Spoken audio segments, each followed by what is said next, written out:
Hi folks, it's Sean McCormick from Lightroom blog here. Yeah, I'm being super lazy with another Photoshop video and not putting the camera on. I have a little bit of a problem. So I'm working with a texture that I got from the Amanda Diaz pack that came free. Well, not free, but it was part of one of the 5-day deal bundles. And I've decided just to use it just in this because I rose this and I had a grey background. I just wanted to fill out something.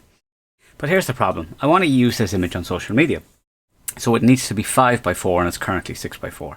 So I have to do a few things to it to get it ready for that. So let us do that. So hide the texture for a second. You can see my boring grey paper background.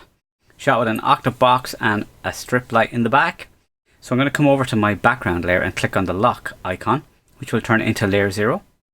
That'll just stop like funny stuff going on when we go to try and stretch this out and things. Right, so I'm going to go for a new layer. So into the layers panel and go new layer. So you can use Shift Command N or Shift Control N on PC. And I'm going to drag this layer down below.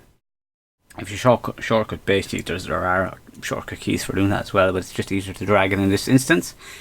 Reselect my layer that I want to use, and now we are going to do the extension. So what's the best way to do this? Well, actually it's the crop tool.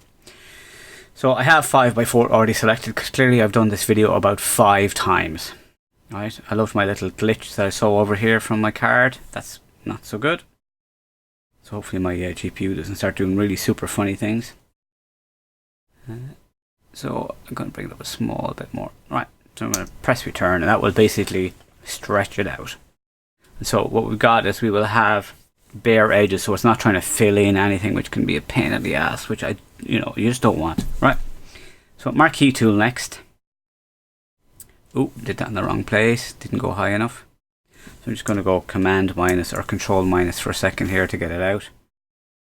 Okay, now, so I'm going to do is I'm going to go, just see that I've just come inside the edge, but I've selected all of the blank area, but I'm on the right layer. So I am going to go to Edit and Fill. Now here it says Shift and F5, but normally I do Shift and Backspace or Shift Delete as the case may be on Mac. And so here I'm selecting Content Aware Fill, so it's not like using the background colors or any of that kind of stuff. It's literally content aware.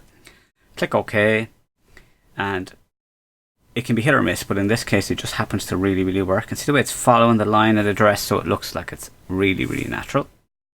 Same on the far side. Shift backspace, press OK, and I can hear my fan starting to work.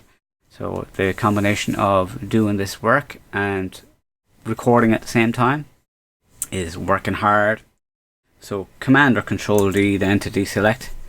Jump back to my texture layer, which now has a few little problems because it's now sticking outside further than the original layer was. We've also got this little issue here with the mask from where the original was. So that line there is actually the end of my original mask. Right. So, right, if I show the mask, see the way it's clipped off here? That's the issue we're seeing there. Okay. These light areas are where I've kind of added to the original mask that was there. I just did a select on it. So now we're basically going to have to fix this layer here by pressing B for brush. B for brush. Now it's going to be, yeah, and make sure we're selected on the mask so we get the black and white brush. I'm going to paint with a white brush.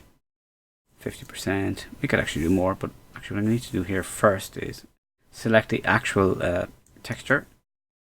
And it needs to go around a small bit that way. Pull it up a bit from either side. So that's getting rid of some of it. Oh, mistake being made there. A mistake that I thought I corrected earlier. See this lock icon? We need that to be turned off. I think I maybe have hit off it or something like that. And so now we can stretch this back up again. And then rotate it as well a little bit because it's slightly rotated. So I'm able to move the mask around without, or move the layer around without the mask being affected, which we don't want.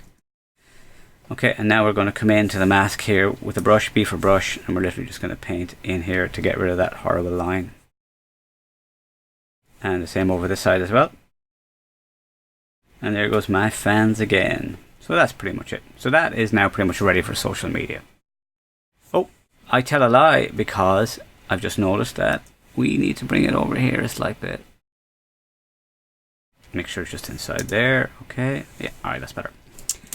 Righty, so that is that. So folks, if you like this video, do subscribe. I do these little tips, and what happens is, as I'm working and doing stuff, I find out something, I say, oh, I should actually basically record that. So that's what I've done here.